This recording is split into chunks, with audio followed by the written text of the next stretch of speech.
Car सेवकों की जो बॉडी लैंग्वेज थी उसी से लग गया था 3-4 दिन पहले ही कि इस बार ढांचा शायद ही बचे। अचानक 12:05 पे या 7 मिनट पे वो जो रोष था पब्लिक का एकदम से भड़क गया हो जैसे।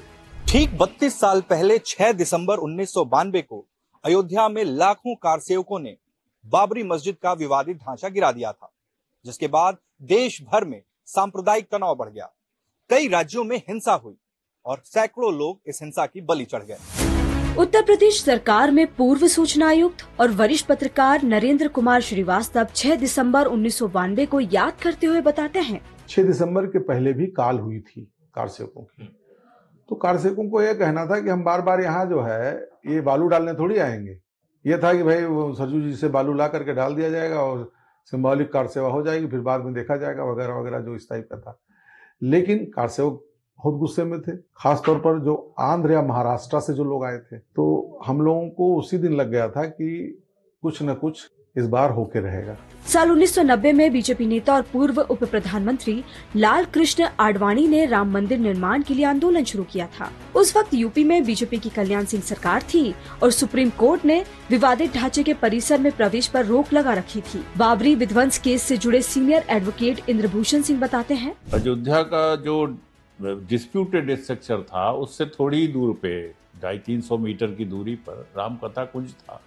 वहाँ पे भाजपा की मीटिंग भी हो रही थी, भाजपा और बीएसपी, और जिसमें तमाम नेता लाल कृष्ण आडवाणी, मुरली मनोहर जोशी, उमा भारती, रीतांबरा और अशोक सिंघल सारे के सारे वहाँ पहुँच गए थे। अचानक 12:05 पे या 7 मिनट पे वो जो रोष था पब्लिक का 5 लाख 6 लाख लोगों का, वो रोष एकदम से, और वो डिमोलिशन शुरू कर दिया। और डिमोलिशन भी इस तरह से हुआ कि 12:05 से शुरू हुआ और 1:30 बजे के करीब एक गुंबद गिरा करके एक पोर्शन गिराया, दूसरा तीसरा, 5 बजे तक वहाँ पर मस्जिद गिरा करके फोटोग्राफ अगर आप देखिए तो उसमें समझ में आता है कि वहाँ पर कुछ नहीं अवशेष रह गया था। 6 दिसंबर 1992 को अयोध्या में बाबरी विध्वंस मामले में 2 मुख्य एफआईआर दर्ज की गयी। पहली अज्ञात कार सेवकों पर और दूसरी तमाम बड़े नेताओं पर। बाबरी मस्जिद गिरने के बाद तत्कालीन प्रधानमंत्री पीवी नरसिम्हा राव ने मस्जिद दोबारा तामील करने की घोषणा की और 10 दिन बाद मस्जिद ढहाने की घटना और उसके पीछे के कथित षड्यंत्र की जांच के लिए जस्टिस एमएस लिब्रहान की अध्यक्षता में एक जांच आयोग का गठन किया। मामले में कुल 49 आरोपी, 500 गवाह रहे। 28 सालों तक केस चला, लेकिन सबूतों के अभाव में सभी को बरी कर दिया गया। घटना वाले दिन वहां मौजूद रहे बीबीसी के पूर्व पत्रकार रामदत्त त्रिपाठी बताते हैं, इसको 2 तरह से मान सकते हैं। एक तो तुलसीदास जी लिख गए हैं, समर्थ को नहीं दोष गोसाई, मतलब जो सबल है, पावरफुल है, उसका कोई दोष या क्राइम नहीं है।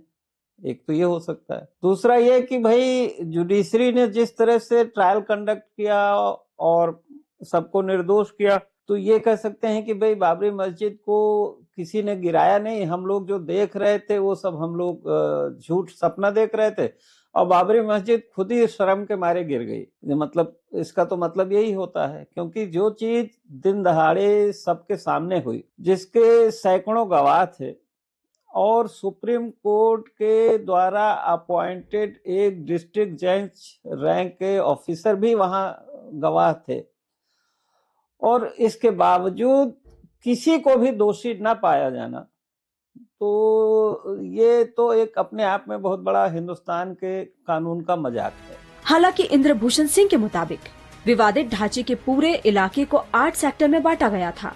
हर सेक्टर में एक एक आईएएस अधिकारी की बतौर एग्जीक्यूटिव मजिस्ट्रेट ड्यूटी थी। जो कहते हैं कि प्लानिंग के साथ हुआ और ये हुआ, तो प्लानिंग के साथ हमें इसलिए नहीं लगता है कि उसके अंदर 251 लोग करीब करीब घायल हुए थे दब करके, जिसमें 51 गंभीर रूप से घायल हुए, उनको अस्पताल में भर्ती कराया गया, 4 के करीब उसमें मर गए दब करके।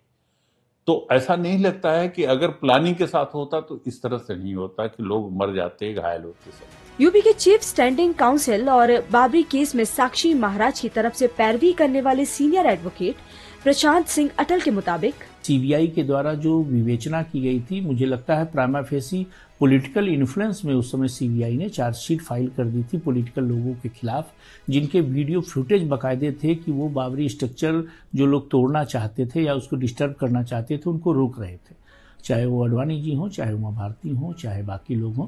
लेकिन सीबीआई हैज़ फाइल्ड चार्जशीट, तो वो बिना प्रॉपर विवेचना के की गई और एविडेंस एक्ट के प्रोविजंस का फॉलो न करते हुए 65B में जो लिखा हुआ है कि इलेक्ट्रॉनिक एविडेंस कैसे कंसीडर किया जाएगा, उसके बावजूद आपने चार्जशीट भी फाइल कर दी। ऑन द प्रेशर लिया आपने तत्कालीन केंद्र सरकार का। तो जब राजनीतिक कारणों से मुकदमे दर्ज होते हैं तो न्यायालय तो न्याय को देखते हुए निर्णय करती है, तो कहीं कोई पेंडेंसी नहीं। घटना वाले दिन वहां मौजूद रहे कई पत्रकार और इस मामले से जुड़े कई अन्य लोगों का कहना है कि ये घटना पूरे सिस्टम का फेल्योर है और सुप्रीम कोर्ट के फैसले के बाद लोगों ने जगह जगह मस्जिद के नीचे मंदिर खोजना शुरू कर दिया है।